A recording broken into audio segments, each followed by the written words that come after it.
Həzrəti Əbəlfəzl Əbbas dünyaya gəldi. Əli əleyhissalam dedi ki, o balanı gətirin, qucağıma verin. Gətirdilər, Əli əleyhissalamın qucağına verdilər Həzrəti Əbəlfəzi. Ağa baxdı, təbəssüm elədi. Qollarından öpdü, başladı ağlamağa. Xanım Ümmülbənin gəldi, dedi ki, Əlican, niyə ağlayırsan? Olmuyor, bu balamın bir eybi var.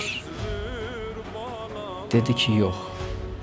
Bu qolları görürsən, bu qollar Kərbəlada İmam Hüseyn əleyhissalamın yolunda qət olacaq.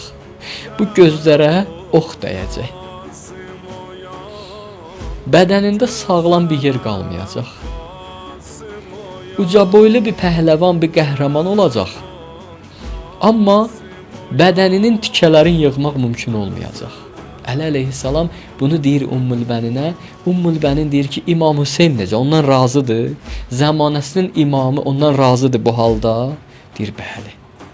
İmam Hüseyn əleyhissalamın bayraqdarı olar. Deyir, yaxşı. İmam Hüseyn razıdırsa, Allahın yer üzündə olan elçisi ondan razıdırsa, mən də razıyam. Belə səbirli bir xanım.